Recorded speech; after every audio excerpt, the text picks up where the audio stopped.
for us, it's not enough to be sustainable. No, we can't just sustain in this era of ecosystem decline. We actually have to restore ecologies and rehabilitate ecologies, restore ecosystems. For us, farming is one of the most promising opportunities. And it has to happen, right? It's sort of an existential threat even to our species. There's studies showing that humans might not be part of the planet in 100 years if we don't get our farming right. So we really feel it's essential. And there's over 3 billion, right, family farmers on this planet. Well, that's not right. There's 550 million smallholder families. And they're distributed really across 3 billion hectares in the planet. And we feel that they're a huge resource to begin to address the issue of climate change mitigation. So our interest is that smallholder farmers don't just become beneficiaries of adaptation. We want to see smallholder farmers at the center of solving one of the most existential threats that we have, which is addressing global warming. And they can easily do it. But the challenge is for smallholder farmers to shift their farms from a source of carbon to a sink of atmospheric carbon. And that takes a different way of growing. And we call that regenerative agriculture. So, and we've been working with farmer field schools to promote this sort of ecological literacy so that farmers begin to understand global warming and how agriculture is a primary source in food of heating up the planet. So they begin to understand the insights of how we can invent a new farming. And so what does it apply? Generally, it involves limiting tillage.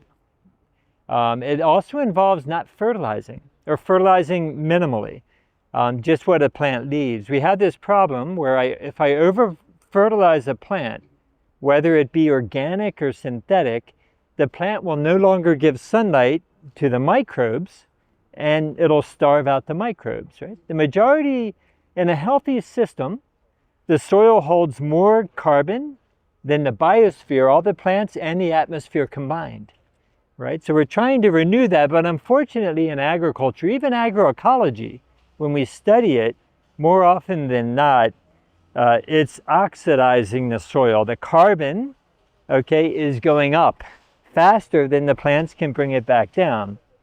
And so we're really trying to reverse that. And the biggest enemy we have in organic agriculture, agroecology, but industrial, is we move the soil too much. And the second one is we over-fertilize, which favors bacteria that eat everything and turn it into CO2 gas. So the big key is don't move the soil, don't over-fertilize, and then the other piece that's really important, the single best way to improve the soil health, are live roots that are maximizing photosynthesis, that are giving all these sugars from photosynthesis to the microbes and leading to this sort of codependence between microbes and the plants. And really the best carbon is stored in what we call microbial necromass, dead microbes. That's the carbon that lasts 60 years, 300 years. And we really want to get not just carbon that's in the form of a trunk or a leaf, but really in the form of the bodies of fungi, of bacteria, of other microbes.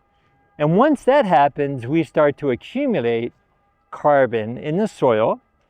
And the soil improves for purposes of production, which is what we really want as farmers, but it contributes to this environmental service, right, of accumulating atmospheric carbon in the ground, which is, it builds the soil sponge. And it builds the possibility that we might continue to be part of this planet.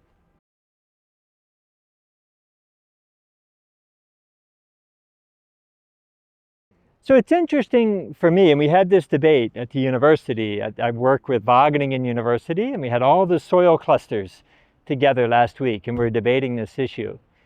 And for me, what's interesting, because many people think that family farming is not important because the farms are 2 hectares, right? They're very small. And they think it's better to work with large farms of 500 hectares or 1,000 hectares. And what's very strategic for me is the ability to innovate on a small farm is much greater than in a large farm. And so we can work on 2-hectare farms, 5-hectare farms, and we start to accumulate 10 to 15 metric tons of atmospheric carbon accumulating per hectare per year. So we can hit these huge goals in 1 year, in 2 years, or 3 years that would take a decade for a large farm to do because of the economics. And so the rate of innovation is much faster. And then we try to reproduce it across family farms. And what's interesting for me is you don't have to pay farmers to do this, right? They have a vested interest in improving the soil organic matter, the soil carbon matter content, for purposes of production, okay, that will pay for itself.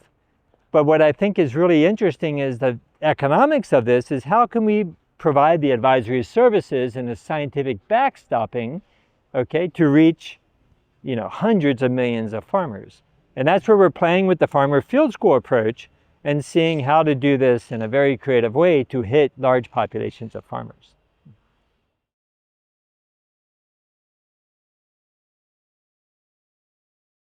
Yeah, no, it does. It sort of goes hand in hand.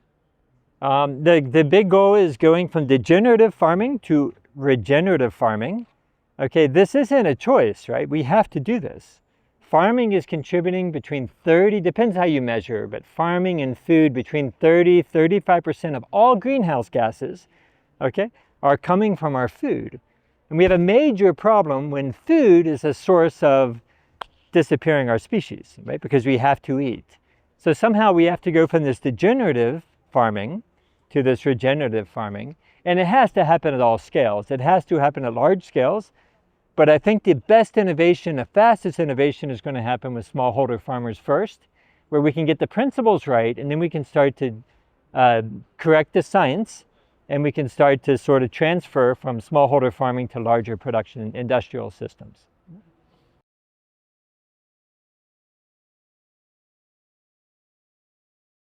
So last week we were in Honduras talking to Aprocacao and thousands of producers, cacao, chocolate producers.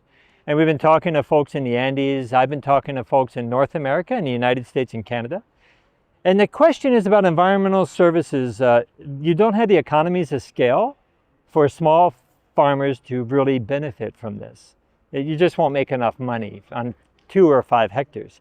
However, if you have an entity that's working with 1,000 smallholder farmers, then you can definitely be paid hundreds of thousands of dollars, right, to provide the technical services, for example, to support a farmer field school network and a farmer-led experimentation network that would actually give life to this. So what we see with smallholders is not payment for individual farms, but rather for farmer associations or advisory services or NGOs that would provide this sort of support to help farmers with the ecological literacy, the farmer-led experimentation to make this transition from degenerative to regenerative agriculture. And that's well within the existing finances of climate change mitigation services that are being financed in other ways.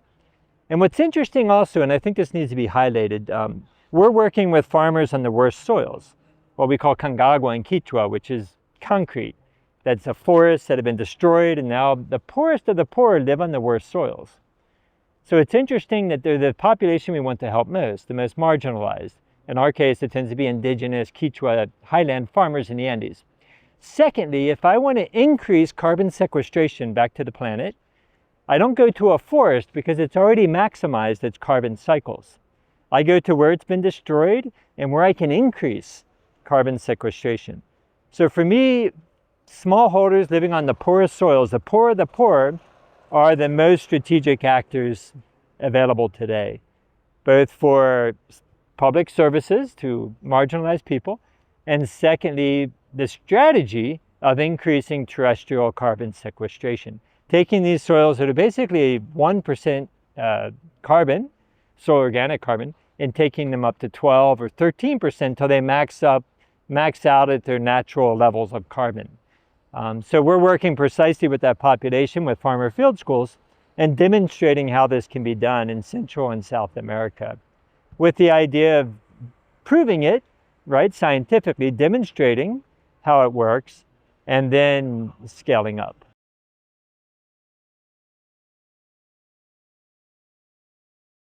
So for me, for communication development, there's two sort of pieces. One is communication among farmers, the pioneers who are driving the system. We can already identify them and helping to get their stories out. First off, we can't afford to fail. As far as I'm concerned, this is a historic change that has to happen very quickly. Okay, so we need to have better information that reaches these farmers faster. That's one level. And the second level, I think, is once you kind of work out the principles, this sort of teaching mechanism. And what I'm really concerned about with this sort of urgent existential threat of oxidizing, the planet and keeping humans on the planet, what's really urgent is that we have to get the science right. The farming has to work. It has to be regenerative. It has to increase soil carbon, okay, and renew the cycles and increase soil carbon. So we have to kind of get it right. And then once we get it right, we have to grow very quickly. And I think those sort of two challenges are ones that we want to use. And I see the best way to do that is communication. We have to, and we're working with Corape, with the radio programs, with Minga por la Pachamama. We have all these